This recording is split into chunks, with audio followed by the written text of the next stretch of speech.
On a enfin des news de Stormgate, on le rappelle, jeu développé par Giant, composé d'anciens de chez Blizzard qui ont notamment travaillé sur StarCraft 1, StarCraft 2 et Warcraft 3 et donc qui travaillent sur un gros RTS qui devrait arriver en open beta à la fin de l'année 2023. Alors jusqu'à maintenant, on a vu quelques petites images du jeu, mais on n'a pas eu de retour sur le gameplay. Et par chance, on a Neuro. Donc Neuro, c'est un gros joueur de StarCraft 2, un streamer assez connu, voilà, plutôt fun, plutôt très sympa d'ailleurs, qui a pu jouer au jeu sur une version pré-alpha. Donc on le rappelle, une version pré-alpha, c'est une version qui est vraiment à ses tout débuts. Voilà, les premières choses sont mises en place, les designs ne sont pas finalisés, le gameplay n'est pas finalisé, mais en gros, on a le corps du jeu qui est en place, le cœur du jeu, voilà, le moteur, voilà, je cherchais le mot plutôt, mais le moteur du jeu qui est en place, donc tout ce qui est temps de réponse des unités, tout ça, c'est déjà en place. Voilà, on a toute l'architecture qui est là.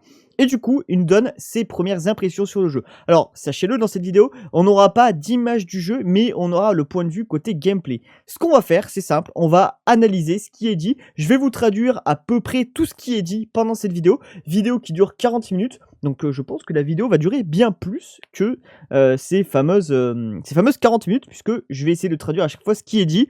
Faut savoir que Neuro, c'est un joueur qui a beaucoup de recul sur le jeu, qui analyse bien les choses, donc le point de vue n'est pas hyper orienté comme on pourrait avoir avec certains joueurs qui voudraient un gameplay forcément d'une manière ou d'une autre. Voilà.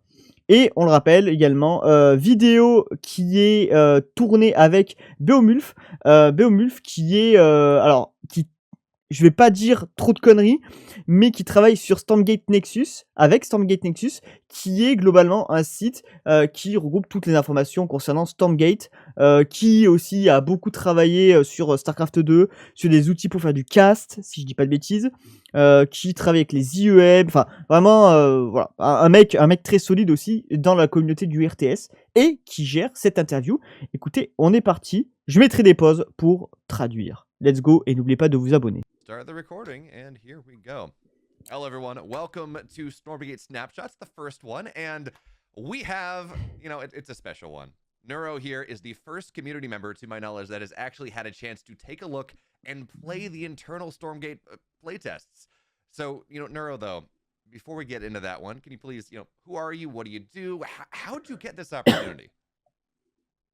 Hello, everyone. My name is Neuro. I'm kind of known as the mindset guy in the StarCraft scene. I got into streaming StarCraft full-time with an emphasis of mindset and tilt management and just taking notes of how Voilà, I c'est made ce qu'il mistakes précise. because I noticed there are a lot of C'est qui il est, ce qu'il fait sur le jeu, sur excuses AC2. rather than work on just incrementally improving their game. So that was kind of how I built my channel and things like this. And I went to TwitchCon last year, kind of leading into how I got this opportunity. And the Giant team was hosting a dinner with some content creators who were just at the event and in town at the time. Donc, en gros, ce qu'il dit, c'est que voilà, c'est un créateur de contenu sur StarCraft 2, sur les RTS, qu'il est allé à la TwitchCon l'année dernière, qu'il a rencontré Giant, j'aurais peut-être dû aller à cette TwitchCon, qui a organisé un repas avec des créateurs de contenu, et notamment lui, et donc l'opportunité vient de là. Voilà, il explique qu'il fait beaucoup de contenu sur l'apprentissage et tout ça. Voilà, c'est vraiment ce qu'il fait. De toute façon, franchement, il a des lives qui sont très très agréables en anglais évidemment, mais il a des lives qui sont très très agréables pour les joueurs Zerg. Il a un très très bon niveau. Moi, je l'ai joué plusieurs fois, plus maintenant, mais il y a quelques années, en 2016-2017, quand j'étais un peu meilleur. Et c'est un très très très bon joueur. Je l'ai rarement battu. To a really nice sushi restaurant and that kind of thing. Trisha, my partner, came with me. Day9 was also there. Il y avait Day9. I was saying that I'll be back in California to visit Trisha again. And they said, well, maybe you could come by Irvine and you could see the studio and we could go climbing. Ah, ils les ont invités au studio. So I just kept in touch, and whenever I was about to visit Trisha again, I said, hey, we're going to be in town through these days. When would be a good day? And they said, okay, Wednesday, go by the studio, you can get a tour. And donc là, il explique un petit peu la rencontre avec eux. The process during this, they said, simple, hein, il a été invité parce qu'il les a rencontrés à la TwitchCon. He was like, and we're gonna have you, je le précise, mais il y aura là on a des premières impressions. On aura sans doute d'autres vidéos de ce genre qui seront faites, d'autres informations sur le jeu qui seront données suite à des rencontres, puisque c'est très probable qu'ils invitent d'autres créateurs de contenu. Il a parlé de Day9 notamment, qui est un... Je sais même pas si on peut appeler ça un créateur de contenu, Day9. C'est presque une personnalité du monde de l'e-sport maintenant. Mais voilà, quoi. Voilà, faut savoir que maintenant, Frost Giant a vraiment cette approche d'inviter des joueurs, des créateurs de contenu, pour justement faire parler de leur jeu. Ce qui est une technique de publicité qui est pas bête du tout, hein, puisque ça permet d'être beaucoup plus proche et en plus d'avoir un bon retour de joueurs qui jouent à des RTS depuis très longtemps. Play the game, and we're like, what? No way. Voilà. So they just set us up at a couple PCs in the office, and we got to see what they had so far. And I will say I'm not disappointed. Everything that I was hoping for is On a dit there. qu'il n'est pas du tout déçu du jeu. There's definitely a lot of work to be done when it comes to building a game. Après, on va voir sur quel point, parce que ça dépend des points de vue. I'm really excited to talk about it. Et voilà. Telling me you got to climb with Monk, and for those of you that are not aware, Monk's Instagram is like full of him climbing pretty technical bouldering challenges. So you got to do that, and then you got to play Storm. I mean, il dit, t'as joué avec Monk, c'est un des mecs de Frost Giant. That's one of the reasons that I have a lot of faith in the Frost Giant team. Is that's how they like cross train. It's like, all right, we're doing game development, very kind of computer nerdy, blah, blah, and then we're gonna go climb some shit after that. That's really awesome for kind of camaraderie and just seeing. Il dit qu'il y a une très très bonne ambiance au sein de Frost Giant, ce à quoi on pouvait s'attendre de toute façon. It reminds me of the donc Frost Giant, le studio qui développe Stormgate. There's a scene where they're all just playing football on the beach together, all the different pilots, and one of the admirals is like, "What the heck are you guys doing on the beach here?" And Tom Cruise is like, "We're building a team." And that's kind of what the Frost Giant team does with their rock climbing. It's just another way to build up each other and build that confidence. And yeah, Monk is insane. Voilà, ils sont en train de parler de Monk, qui est une des personnes de Frost Giant, d'un peu de comment il est, de qui il est, tout ça. Your momentum is one thing, the placement of your body kind of against the wall and how you're interacting with the wall, and then also extending your arms fully when you're going for grabs instead of just muscling through everything. But yeah, Frost Giant, good game developers, great climbers as well. Ouais, il est en train de dire que que Monk est un mec qui fait de l'escalade et tout ça. Bon, voilà. Bon, après, ça, c'est pas forcément un point le plus intéressant pour l'instant pour Stormgate. C'est l'intro. Great. They climb, they do awesome things. I think I'm speaking for everyone that we're stupid jealous of you, Neuro. But talking about your experience now, about being able to play things a little bit, one of the things that Frost Giant has been making a big waves about over the last month or so is how good their engine is. About how là, il demande voilà à quel point leur netcode, leur moteur graphique est solide. Comparé à StarCraft 2 par exemple. Tell us about what it felt like to just play the game, how the units responded, things like that. So the analogy that I've been kind of processing in my head for how the games handle is kind of like trying to build a race car for the racetrack. And how every game engine is kind of like the frame and the body of a vehicle that has some speed to it, it has some grip, some weight distribution and handling that can be. Il compare ça un peu à une voiture, le moteur graphique d'un jeu. Snappier or looser, and what they've built, from what I've heard, they had the Unreal Engine as the base, and then they basically just cut out a massive chunk of it and just threw it out the window and said, "This is not for RTS." Ok. En gros, ils ont pris l'Unreal Engine. Donc le moteur graphique principal, ils ont enlevé une grosse partie du Unreal Engine, ils ont dit ça, c'est pas bon pour le RTS, c'est pas ce qu'il nous faut, et ils ont, on va voir ce qu'ils disent, mais reconstruit, ils ont ajouté leur propre partie en fait. En gros, c'est ça. They have the same person, you could fill in the name, I forget his name, who worked on the mechanics and the integration of how all the unit responsiveness works.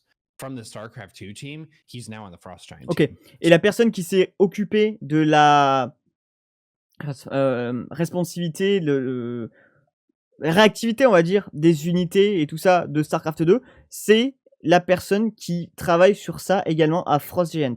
C'est-à-dire que la personne est partie de chez Blizzard et est venue chez eux. Donc c'est la même personne. Faut savoir une chose, aujourd'hui, au niveau des RTS, StarCraft 2 est toujours considéré comme un jeu extrêmement réactif et c'est une des références alors qu'il est sorti il y a 12 ans si je dis pas de bêtises, 2010 si je dis pas de bêtises, Donc, bah, bref, c'est toujours un jeu qui fait référence sur la... Et même Age of Empires 4 qui est sorti il y a 2 ans n'est pas aussi réactif, les unités ne répondent pas aussi bien.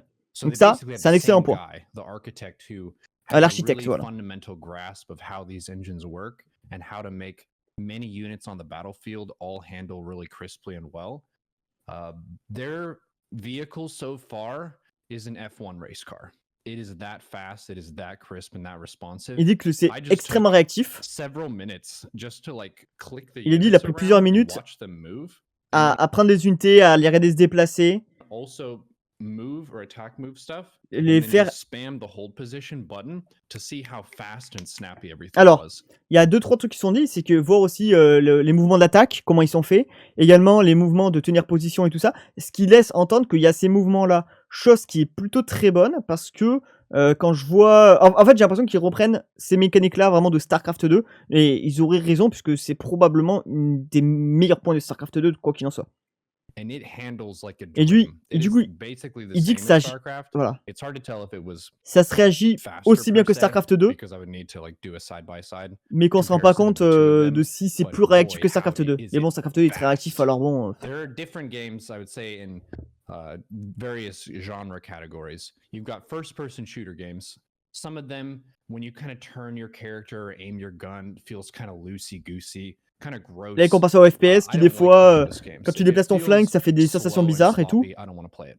Doom Eternal, crisp, fast, responsive. Et là, c'est Counter-Strike, rapide, crisp, fast, précis responsive. et The réactif. stuff does what you intend for it to Voilà. do, and if you miss, that was on you, just not Et si being tu fais une erreur, accurate. c'est ta faute. Ce qui est bien. This is definitely on par with StarCraft 2 in terms of how I've felt. Ça, c'est about bien. C'est un des meilleurs points de moving StarCraft 2, around. hein, en I vrai. still Hein. have a ton of work to do On fleshing peut everything critiquer out. beaucoup de choses sur The StarCraft 2, performance ça of the c'est bien. game at the base level, like the base structure of it, is insane. So did Voilà. you get a chance? I don't know if they have this tech ready or even possible. Did you get a chance to?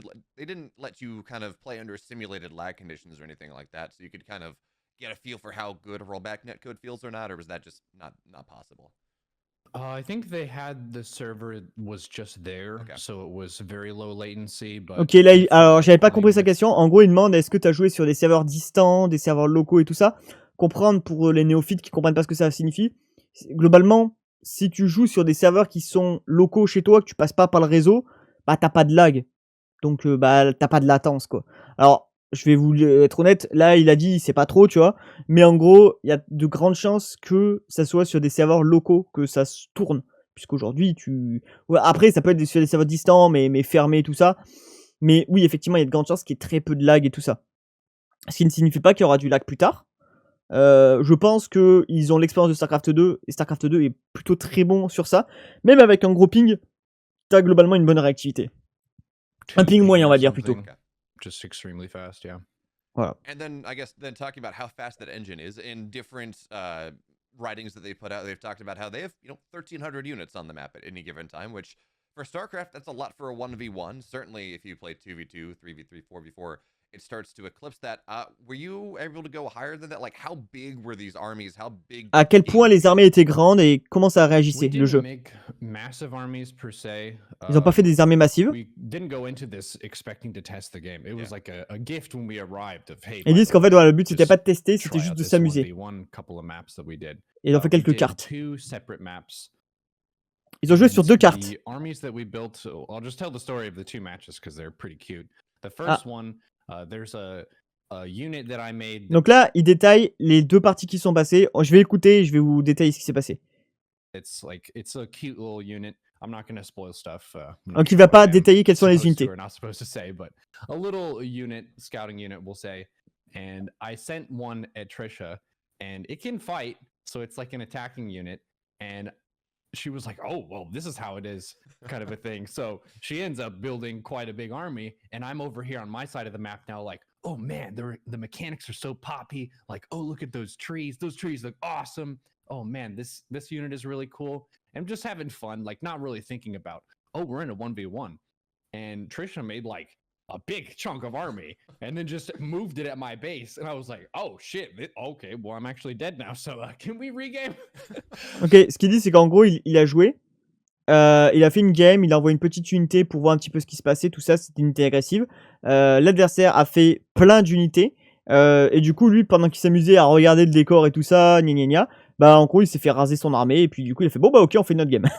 Première game, c'était ça. Il dit que les décors étaient vraiment jolis, sympas. Et que du coup, encore une fois, il insiste sur la réactivité des unités.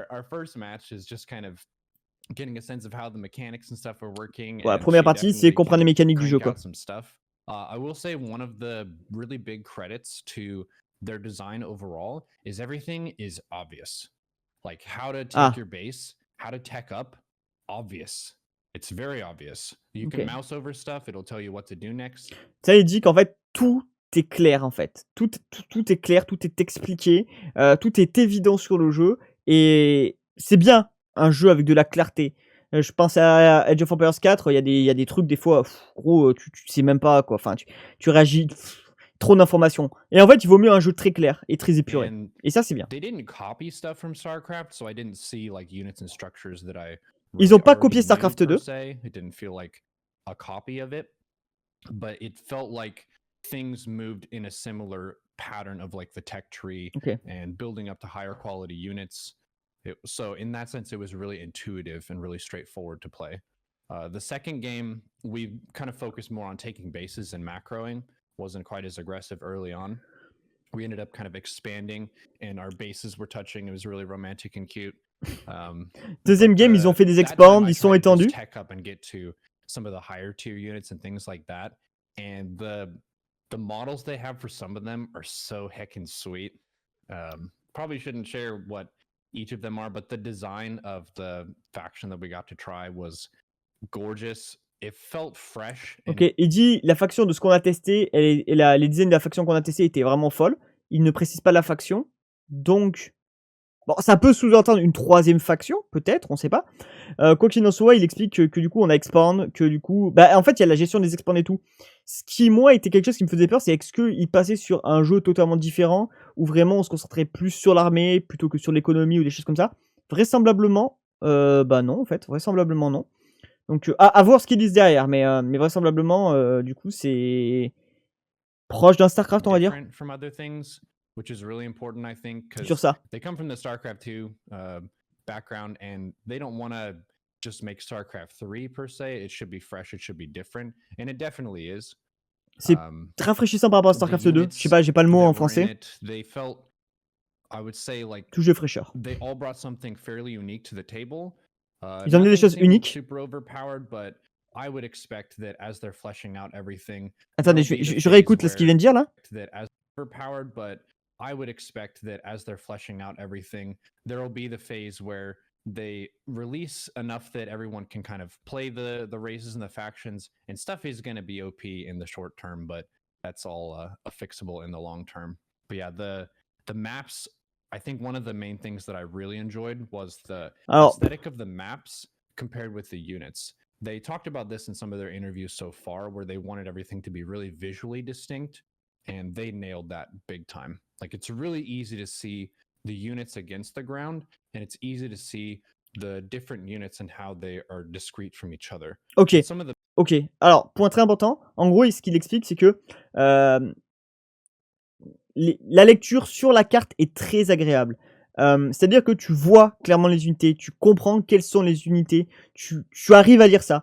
Je prends un exemple, encore une fois, Age of Empires 4, malheureusement, ils ont ajouté des petits skins sur certaines unités, genre, et t'as même des skins différents selon les situations pour les mêmes unités. Et du coup, bah, t'as des situations où tu dis, ah, le mec il tient une lance, est-ce qu'il tient une épée longue, est-ce qu'il tient une hallebarde et tout, et tu sais pas ce que c'est comme unité. Et du coup, le temps que tu comprennes, ou même un archer, un arbalétrier, ça se ressemble, tu vois. Et bah du coup, il explique que ça, c'est pas le cas, et que c'est facile à lire. C'est bien. A big blob of stuff where you're like, I'm not really sure what's in this, how dangerous it is, how many units are in this. C'est ce qu'il dit. Il dit, est-ce que c'est dangereux et tout, des fois on comprend pas. Bah là, si.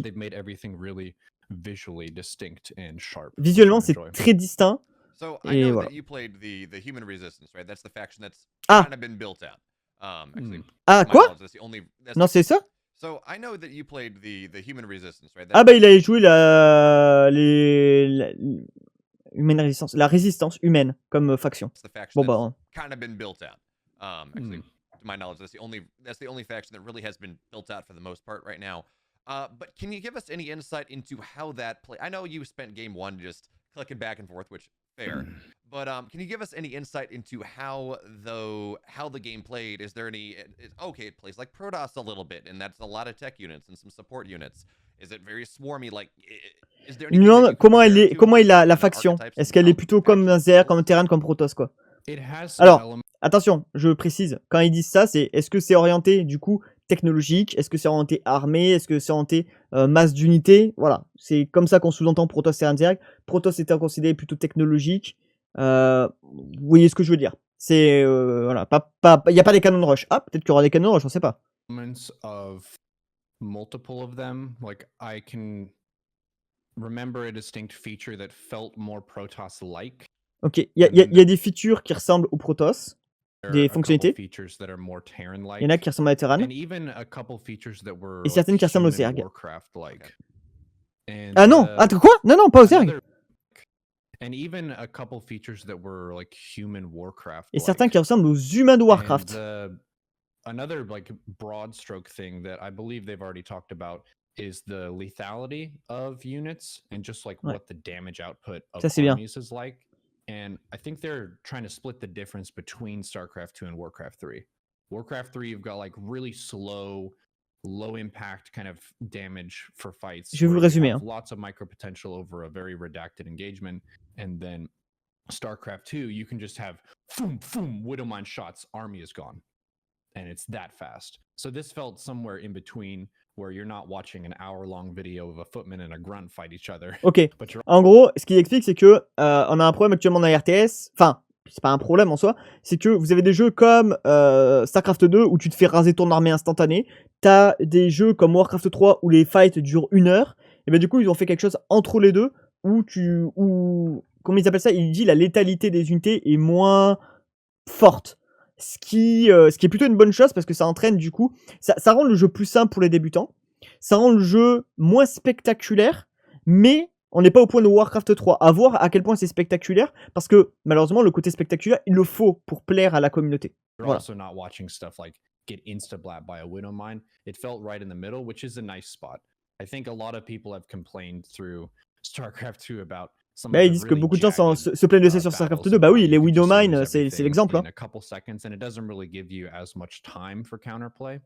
So that was a really cool aspect. But yeah, for that, the faction that I tried, it didn't feel exactly like Terran. It definitely had elements of other races that I've played in RTS. Il dit que globalement, la résistance humaine n'a pas vraiment un gameplay de Terran, mais plus de mécanique d'autres jeux qui viennent d'autres RTS. Ce qui me frustre, hein, parce que moi je ne joue jamais les humains dans les RTS, donc j'ai pas envie de switch humain. Je vous le dis. Hein.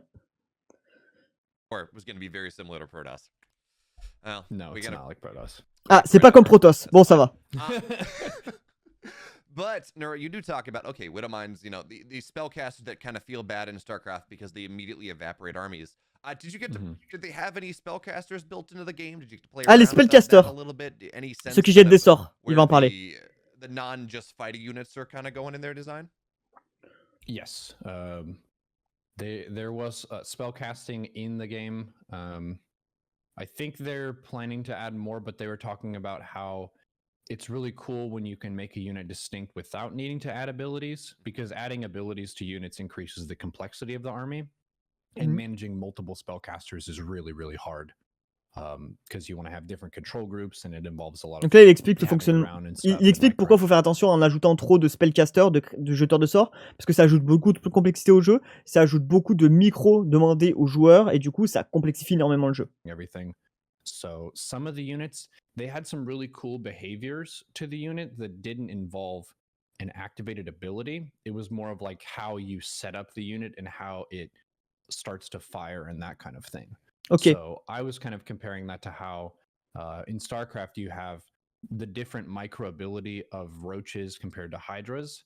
They're both just basic projectile attacking units, but because their attack speed is different, their move speed is different. Là, il est en train de dire qu'en gros, il y a il a utilisé pas mal par exemple de spellcasters qui sont plus leur manière de, enfin, il parle plutôt de pas jeter des sorts, mais du fait que les unités se comportent différemment.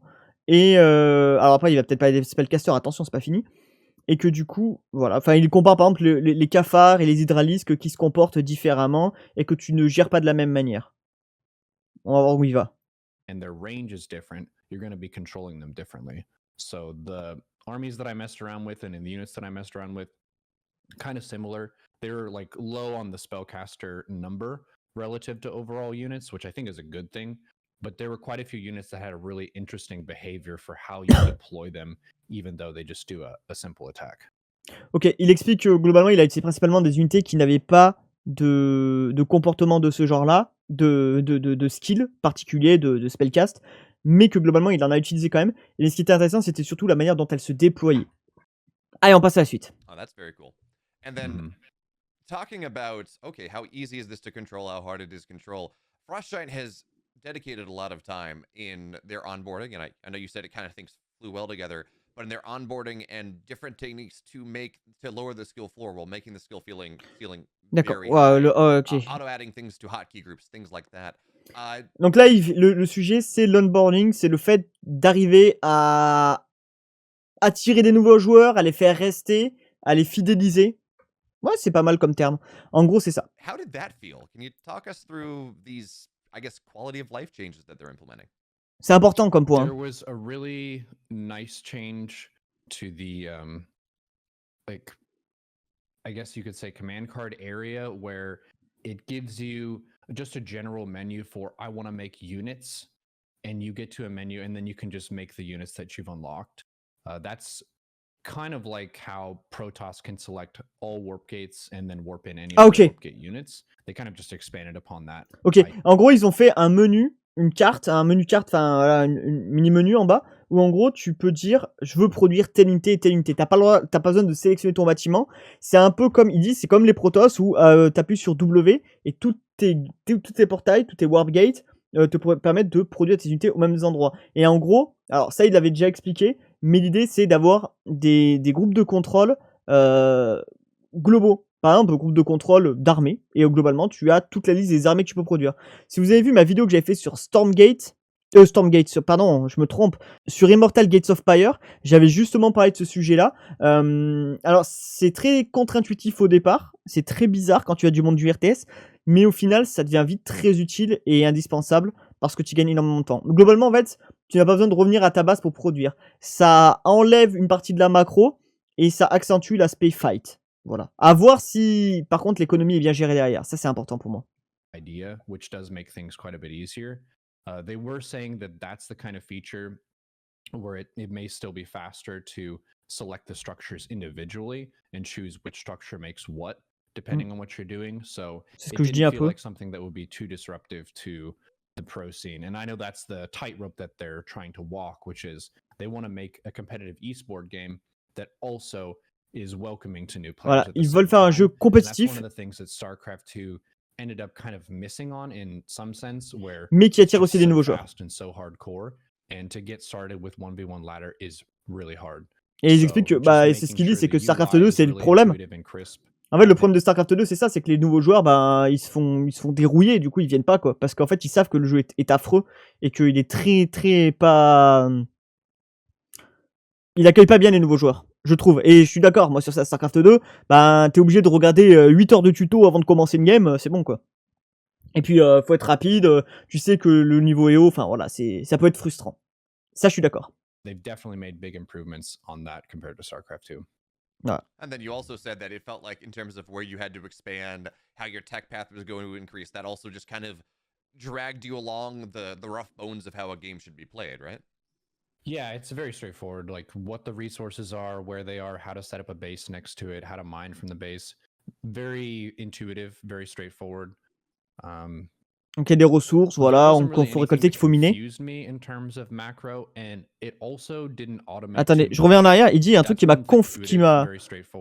gêné dans la macro.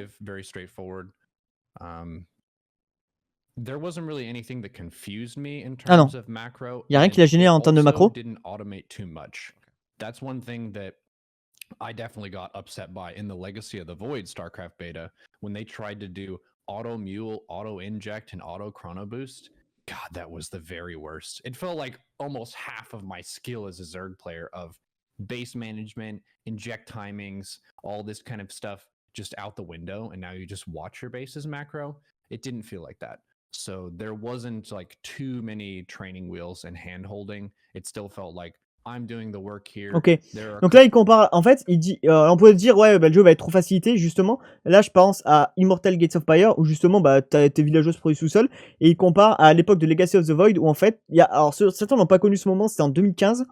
Mais en gros, ils ont tenté de faire les injections qui se font automatiquement, les chronoboosts automatiques, qui sont restés pendant quasiment 3 ans, les chronoboosts automatiques quand même. Ils étaient en continu, et les mules automatiques. Et il explique que bah, c'était terrible pour un bon joueur, parce que tu fais, bah mec, tout ce à quoi je me suis entraîné, tout ce que je fais bien, bah j'ai plus besoin de le faire, maintenant je regarde ma base tourner toute seule. Et ce qu'il explique, c'est que du coup, sur le jeu, on n'avait pas cette sensation-là. On avait quand même toujours l'impression de gérer notre base, que c'était nous qui faisions les choses, et que c'est nous qui gérions les choses de la bonne manière. Et ça, c'est une très bonne chose. Couple like convenience shortcuts to get some things done faster, but it didn't feel like auto macro. Voilà. Il y avait des raccourcis, ça allait plus vite que sur StarCraft 2, mais c'est pas de l'auto-macro non plus. Even auto-build systems, which I personally find kind of not all that fun, right? Because the macro is kind of the fun part of it. But I do want to circle back a little bit. I meant to talk about this, but we just got distracted by other things. You talk about splitting the difference between Warcraft, StarCraft, all these other things. One of the things that Frostgiant has talked about is that they're interested in exploring this idea of heroes. On va parler des unités héroïques. Game you play, did that have hero units in any way, or did you get any insight on where they're looking for as they look to go forward with this? No, there weren't hero units in what I played.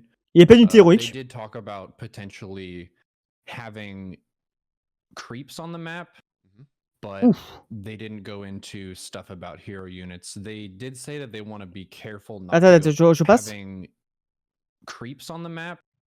No, there weren't hero units in what I played. They did talk about potentially. Ils ont parlé d'avoir des creeps sur la carte. Alors je sais pas s'ils parlent de ce qu'ils lui ont dit là-bas ou s'ils ont dit ça par le passé. Creeps on the map, but they didn't go into stuff about hero units. They did say that they want to be careful not to go full Warcraft 3 with it. Ils veulent pas aller sur du Warcraft 3. Pile on the power of a hero unit, the more the whole game is centered around the fate of the hero unit. Ils veulent pas centrer le jeu sur les unités héroïques. Yeah, they're trying to take, again, maybe splitting the difference where they have some more key units that you can't make as many of, but I didn't really see too many of those. It felt more like StarCraft 2 at this point. C'était plus proche de StarCraft 2 sur ce point-là. At the start, right, when they announced, oh, we're going to have hero units, and then more recent interviews are kind of alluding to that maybe only being a 3v3. Pas d'unité héroïque, a priori. Again. Yeah, they talked a little bit about the team mode, which we didn't try that at all. They might have maps, I don't know. Okay. Didn't have that information. But they did say that they wanted some role differentiation when it comes to teamwork, which is pretty interesting, where you can have someone who's like more of the defender, someone who's more of the healer or support, and then someone who's like more managing attack units. Alors c'est ça. Alors ça c'est pas très clair, mais en gros c'est ce que j'avais cru comprendre, c'est qu'il y aurait un système peut-être de rôle où vraiment tu orienterais plutôt en heal, plutôt en dégâts, plutôt en quelque chose. Ta faction, de ce que j'en comprends.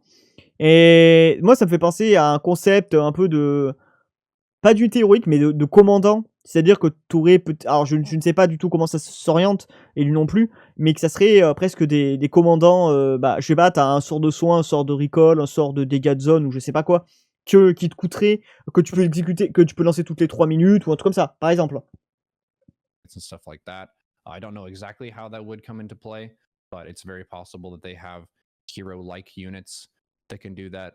And then different power-ups and things on the map is something they were considering.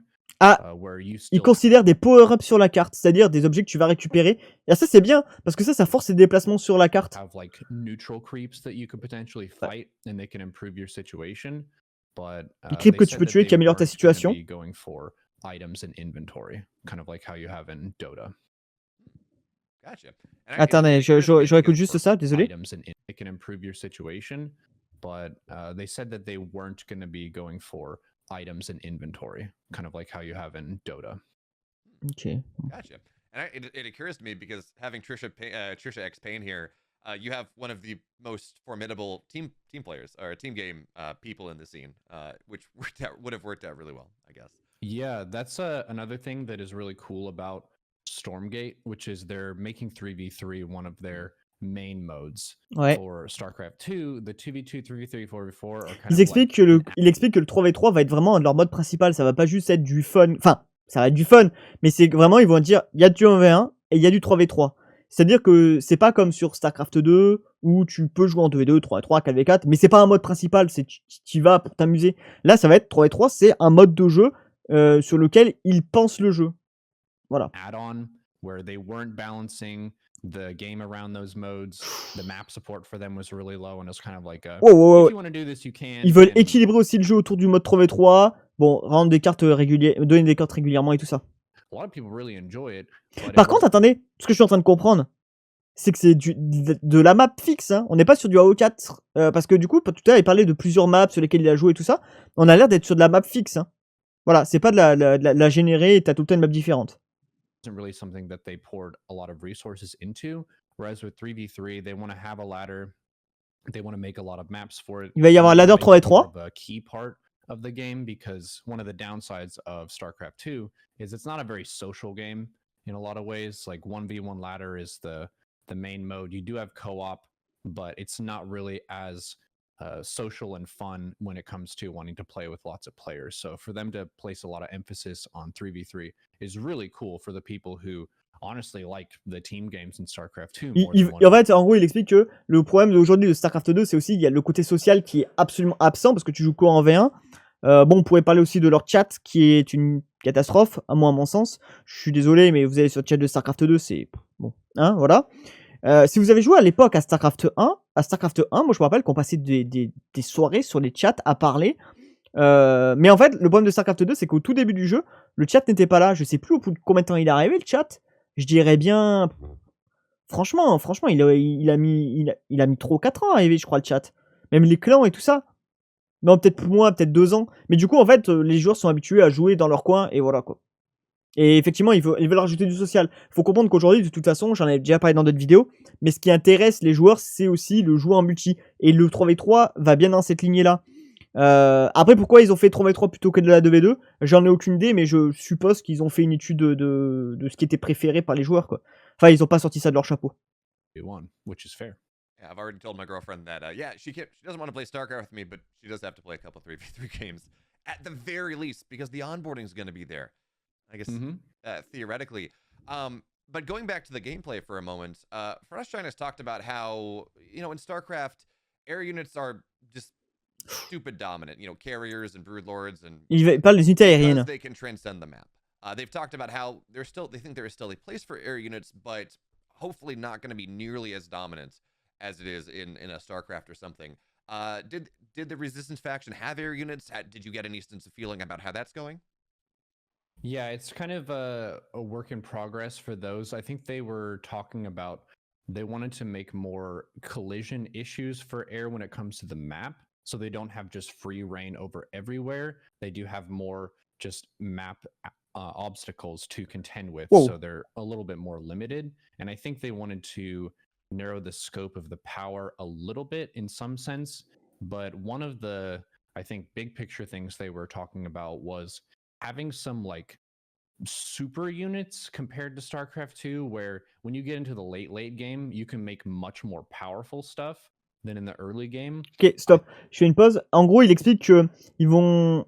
Le problème, c'est la supériorité aérienne dans StarCraft 2, tout ça. Enfin, tu sors de l'aérien, c'est trop fort, quoi. Et il explique que du coup, sur les cartes, ils vont ajouter plus d'obstacles, notamment obstacles aériens. Et là, il est en train de parler d'un autre point. Il a switché sur un autre point qui est de dire, bah, en fait, ils veulent aussi qu'il y ait plus d'unités capitales ultra fortes. C'est-à-dire qu'en gros, quand tu arrives en late game, tu sors ton unité, tu plies la game. Ce qui est je sais pas si c'est une bonne idée ou pas. Parce que le problème, c'est que ça favorise les styles camping. Après, j'ai pas le jeu en main, donc je peux pas vous dire à quel point c'est.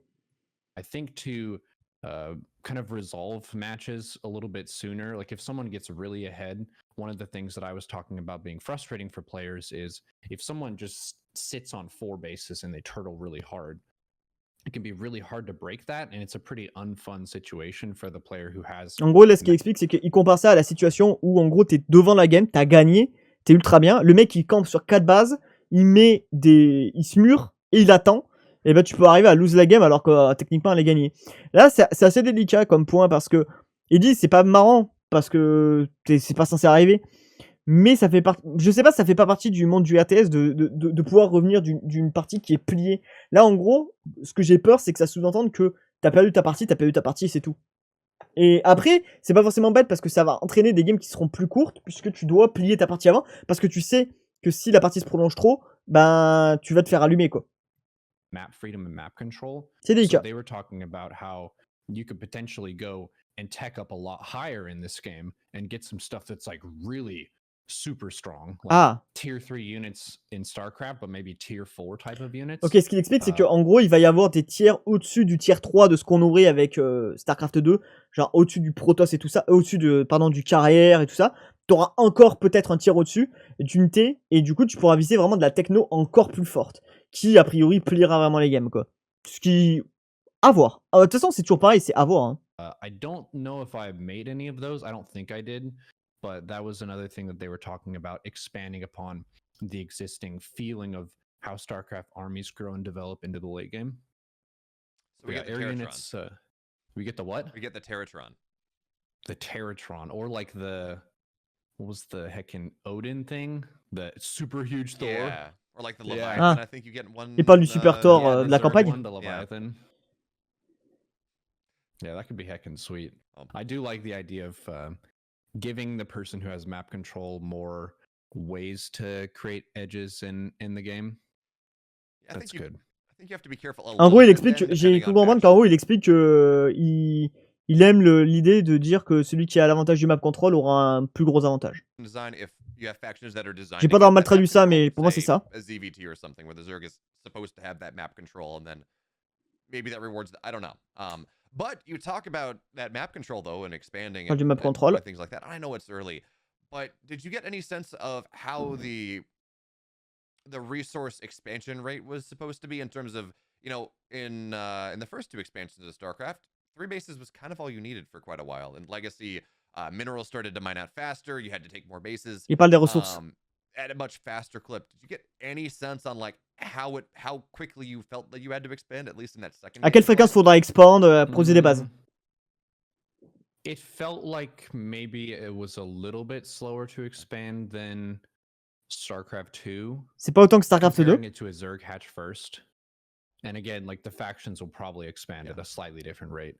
But yeah, for the faction that I played, it felt closer to maybe Terran in the timings that I actually took my town hall structures at various bases.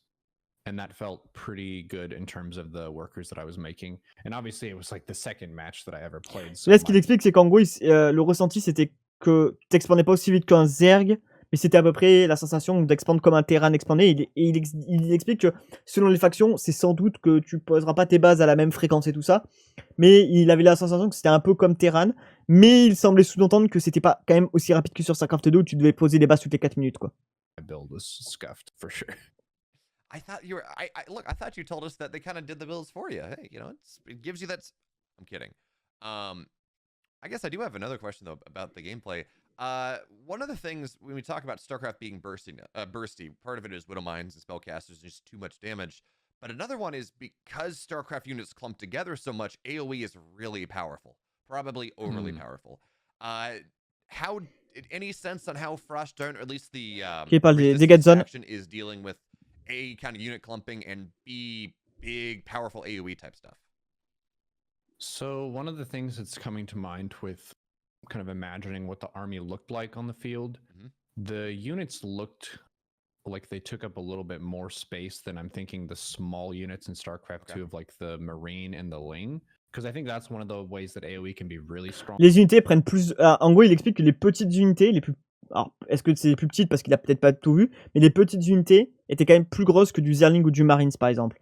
Ce qui sous-entend, attention, que du coup, les dégâts de zone sont probablement moins impactants. Mais c'est ce qu'on va voir. Is you have a bunch of tiny units clumped, and then it can kill all of them.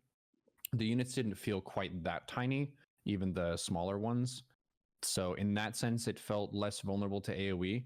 And there weren't really huge AoE damage output things, at least that I was able to make at the time. Mais So en it gros, il didn't explique qu'il y avait quand même des packs d'unités qui du coup pouvaient se faire éclater tout ça à la fois. Mais ce qu'il nous dit aussi, c'est qu'il n'a pas eu trop de situations où tu avais des AE qui étaient aussi fortes que ça, qui te retournaient une partie, quoi. Genre, t'as pas de... Après, j'en sais rien, j'ai pas le jeu en main, mais t'as pas de l'AE type de la Storm, type du Disruptor et tout ça qui te pling game, quoi. really feel like there was a Mais il a fait que 2 just parties. delete the enemy's army with some magic eraser Ouais, or c'est to ça. like Il explique que tu rapid te fais fire pas... super boost tu te prends or un something. rayon magique et tu But dégages, quoi. yeah, I think that's something that they want to try to avoid is just having armies be insta-blap with no counterplay. So yeah, there was an insane AoE that I saw. And then I guess going off that, any insight on how they're approaching map vision? Il I know parle you de la talked about vision having sur la that carte cool, maintenant. very minimal attack, ghosty, scouty type unit. But one of the things that StarCraft in the past has balanced splash units is, well, okay, these big powerful units, they have a greater range than their vision is, so you can go and you have to have this fun interplay. Any thoughts on how you're able to establish map vision and start to get it, I guess, establish that map control?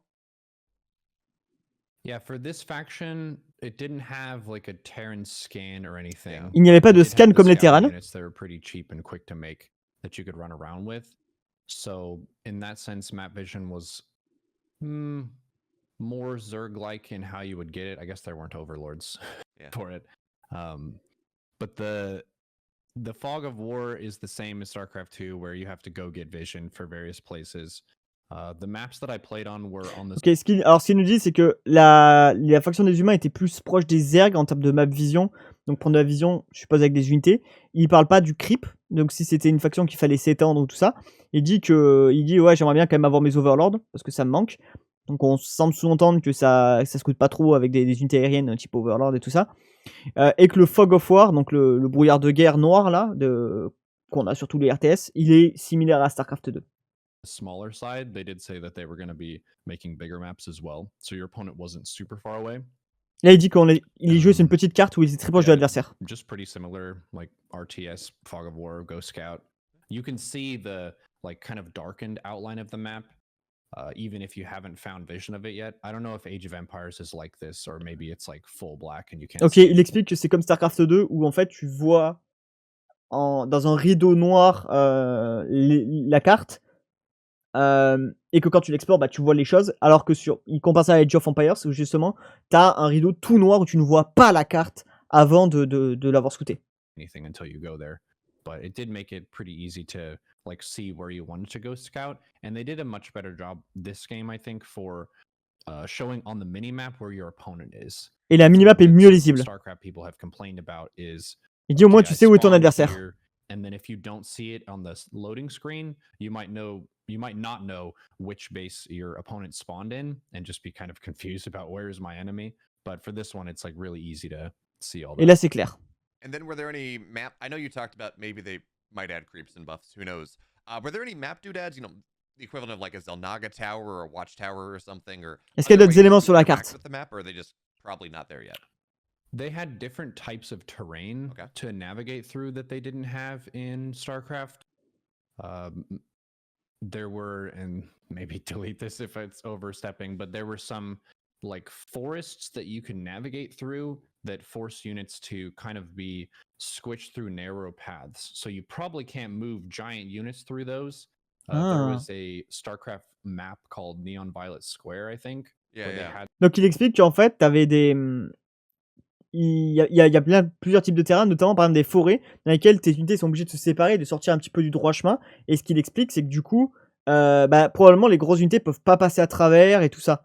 Ce qui est plutôt un point intéressant. Hein. Et là, il compare ça à une map de StarCraft 2. Had some like a bunch of squares and you had to go through the lines between the squares. There's like terrain like that's forest. So I think they want to find different ways where small armies have certain advantages over bigger armies. Ils vont créer des avantages de petites armées, grosses armées par rapport à des terrains, par exemple. That's actually really cool. En tout cas, c'est une idée. I mean, we have that kind of now where I guess you have air units that can go and fly and do things, but that kind of is the extent of it. So areas of the map that only certain types of units can cover without getting to this whole idea of, you know, water units or air units or something is actually kind of a really cool idea. Any quicksand types, like slow zone, speed zone type stuff, or again, just don't know yet. Didn't see any of Okay. those. Il n'a pas vu des zones de ralentissement, des zones d'accélération, comme And on a eu then, sur StarCraft 2. moving on from, like, I guess your strict experience playing the game, you only played against Trisha, right? You didn't get a chance to play against Monk or any of the other developers. Yeah, we just played against each other. I mean, that's still awesome. Okay. It was awesome. Il a pas joué contre un développeur. Yeah, very jealous. Did you get a chance to talk to their esports team at all? Did you get to talk to Trevor Houston or anything like that? I don't think we talked to Okay. Trevor. We did talk with Kevin a good bit. Okay. Just about kind of the direction they wanted to go. And then we got to talk with Tim for a while about their sort of vision and what they want to work on. It's really hard to... Ils ont parlé de la make a direction qu'ils voulaient game, prendre sur le and jeu. It's really interesting how you have very seasoned RTS game creator veterans who are now on a smaller ship, and they're trying to sail this sea of building their game out, but they don't have that like huge support of a massive company like Blizzard over them that can just like throw a bunch of resources here and there. Ils expliquent qu'ils ont pas les moyens d'un Blizzard, ça reste un petit studio. Ils ont pas les moyens d'un Blizzard d'aligner des thunes, enfin de dire vas-y budget limité quoi. But they know basically the vision of what direction they want to go. Mais ils connaissent toute leur direction de leur jeu. That's a really cool storyline for them. I know it's a big challenge to try to like live up to the hype and the expectations when a lot of people are expecting like a StarCraft 2 level of polish for a game. But the people on the team definitely know how everything works. And the thing that's really awesome is because you have so many people who are on the Legacy of the Void team, they know the things that the StarCraft community wanted, but they never got to deliver because they stopped. Ils disent que vu que c'est beaucoup de gens qui venaient de la communauté StarCraft 2, ils connaissent toutes les choses. Ils sont conscients des choses que voulait la communauté de StarCraft 2 et qu'ils n'ont jamais pu fournir. Alors les raisons, j'en sais rien, mais on peut s'attendre de toute façon que il y a des choses qui nous ont pas plu sur StarCraft 2 et tout ça, mais que c'est pas forcément la faute de l'équipe pour enfin voilà, on les a pas eu peut-être pas pour plein d'autres raisons. Et là du coup, ils sont conscients de ce qu'attend la communauté StarCraft 2. Et vu qu'ils repartent sur un jeu à zéro, ben est-ce qu'ils vont pouvoir le faire, est-ce qu'ils vont pas pouvoir le faire, on verra. Working on the game and adding like big stuff to it by dissolving the team.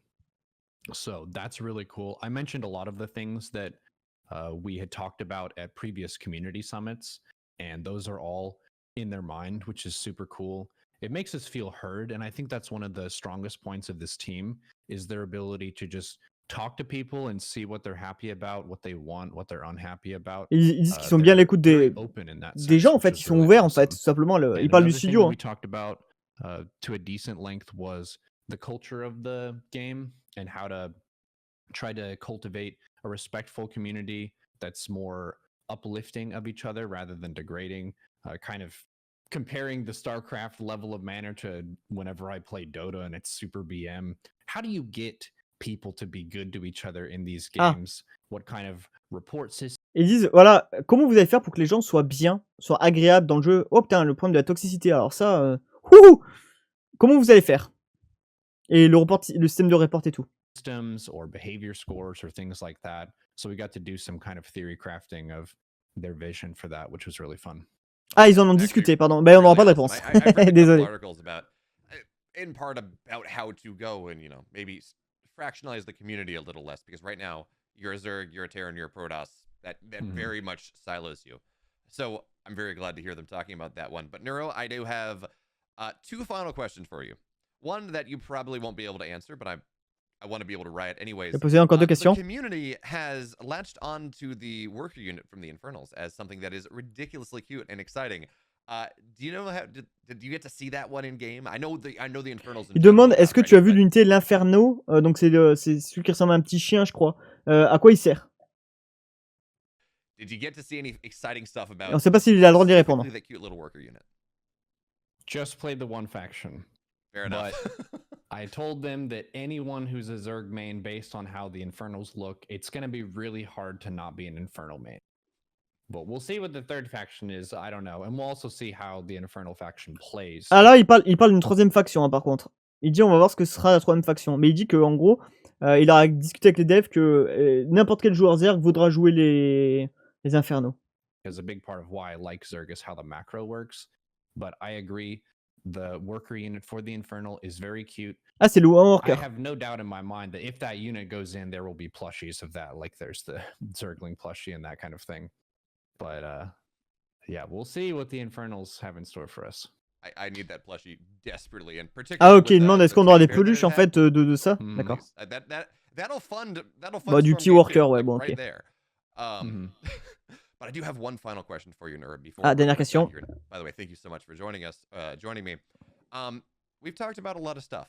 If there's one big takeaway, one big thing that A, I haven't asked about yet that you wanted to talk about, or B, that we've kind of talked about, you want to hammer down again, what would it be? I would say the main take home for me is seeing that they have the good engine working, because that I think is the most important fundamental step. Il explique que pour lui, le point le plus important, c'est d'avoir un bon moteur graphique, un bon moteur de jeu. Like I said at the start of this conversation, I'm really picky about the games I play and how I need crisp mechanics. If the mechanics are not crisp, it feels gross and clunky, and I won't stick with the game. And the units that they can flesh out, all of the art can be added. The factions and all the different balance stuff, all that can be sorted out. That can be patched later on. But you can't really redo an engine later on, at least to my knowledge. Il explique en gros, il faut un... Voilà, c'est ce qu'il expliquait. Il dit il faut un gros moteur graphique parce que tu peux rebosser sur des unités, tu peux rebosser sur l'équilibrage, tu peux rebosser sur des petites choses comme ça, mais un moteur graphique, tu peux pas le retoucher. Donc c'est ça qui est très important. Et c'est pour ça que c'est la priorité chez eux. I'm honestly super pumped. Like that's the most important thing. Et il dit qu'il est très satisfait de ça de toute façon. Even though they have like a smaller team, they're not part of this whole Blizzard organization. They're out on their own, just kind of trying to navigate these seas. They have an insane motor vehicle of a video game. It's like an F1 racer that I feel like has a chance to be the champion, kind of a thing. Like they have that ground level of a really good skeleton of a game. The people who are on the team, they know how to do all the other steps already. It's still a lot of Il dit qu'en fait l'équipe sait ce qu'elle fait et sait où ils vont et ils savent faire les choses. Along the way, but the people on the team are real and they're good and they listen to us, which is insane. Et ils sont à l'écoute aussi les gens. Mais ça on le savait. Because they've done it before. So I have a lot of faith in the game. I went into it with high hopes and I was not. Il a beaucoup d'espoir dans le jeu. I was really hyped up actually. Just the moment that really got me was whenever I was move commanding and spamming the hold position and just seeing how fast they registered the hold command from the move command. Il dit le truc qui m'a plu vraiment, c'est genre j'ai déplacé des unités, j'ai fait des tenir position et genre les unités elles bougeaient, elles se mettaient instant et tout. Et il dit ça c'est trop bien quoi. Faut savoir que Neuro reste un joueur, je pense qu'il a beaucoup de recul et il analyse bien les choses. Donc il peut pas juste pour hyper quoi. Felt insta. It's so snappy and so good. So big take home for me is the foundation of the game is strong. Everything else can be added on. Be patient. And they said, I was asking them, what's the one thing that we as streamers, content creators, community people, even players of RTS can do to help them succeed? Wishlist the game on Steam. Et dit voilà, faut wishlist le jeu. Doesn't cost any money. You just go to Steam, sur Steam. Search et ça c'est vrai. Stormgate. Parce que ça donne de la visibilité, hein, c'est important. Donc le mettre dans votre liste de souhaits. I was not paid to say that, but if I was paid to say yeah, I'm very impressed. I'm very happy with how the game is going. Il dit qu'il n'a pas été payé pour faire ça. Everyone at Stormgate. May you kick more and more ass as time goes on. God, I'm so excited for July, the middle of this year when the beta is supposed to come out. I mean, I was excited, and this is cruel, Neuro. These 30 minutes have been horrible. In terms of mais il dit vrai qu'il est dégoûté parce qu'il n'a pas joué au jeu. Et c'est le cas de tout le monde. Ceux qui regardent cette vidéo, même moi. What are you going to be doing in the time soon? Where if people say, wow, this guy's pretty awesome, where can they find you? Any kind of fun things you got in the next, I don't know, couple months? So quand c'est que le jeu va sortir? I'm going to be in 2 D&D campaigns. My friend Apoptosis is going to be hosting one this Tuesday. I guess that's going to be before the VOD. Attends, je comprends rien. I'm doing 2 of those. I do a lot of like role play, character acting, funny voices on my Non, là il parle de lui, attends, je sais pas compris. Yeah, I'm very impressed. I'm very happy with how the game is coming along. Je vais réécouter. Hats off to everyone at Stormgate. May you kick more and more ass as time goes on.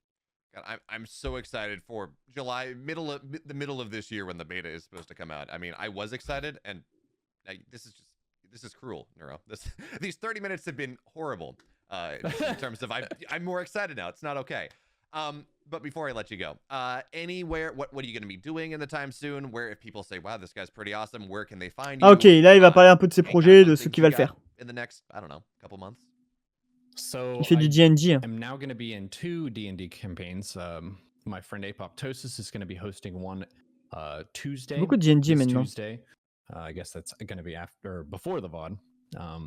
But I'm doing 2 of those. I do a lot of like role play, character acting, funny voices on my stream.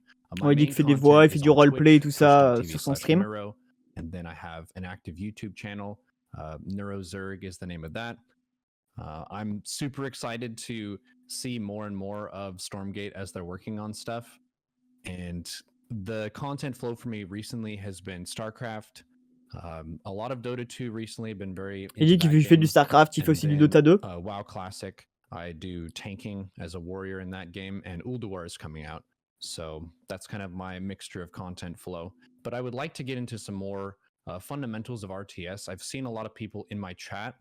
Il dit qu'il veut aller. Yeah, I'm not really going to get back into StarCraft right now, but whenever Stormgate's kind of coming together, I might just kind of refresh my fundamentals. And a lot of the fundamentals of RTS are unchanged, and I make a lot of content about that, like the greed, aggression, and Ok, il veut refaire du contenu à propos des fondamentaux du RTS, l'agression, la greed, tous ces points-là en fait. Ce qui est plutôt bien. Hein. Moi j'aime bien faire des vidéos sur ces sujets-là, donc ouais, c'est une bonne chose. Donc on va te parler des RTS, mais d'un point de vue général. Voilà. All right. Thank you so much, everyone. That was awesome. Eh bien, écoutez, c'est la fin. En tout cas, j'espère que ça vous a plu. That tiny, even the smaller, just about kind of the. Eh bien, écoutez, c'est la fin de cette vidéo. J'espère que ça vous a plu. Ce que je vais essayer de faire, c'est de faire du contenu orienté autour de Stormgate beaucoup plus régulièrement. J'aimerais le faire sur une base, je dirais, mensuelle pour l'instant. Après, une base hebdomadaire. Essayer de vous tenir au courant des news qui sortent sur le jeu. J'ai quelques sujets à faire sur justement Stormgate, sur les actualités du jeu, et je pense vous sortir bientôt une vidéo sur ça. J'espère en tout cas que ça vous a plu. Je vous le rappelle, si c'est le cas, n'hésitez pas à vous abonner, et à bientôt dans la prochaine vidéo. Salut!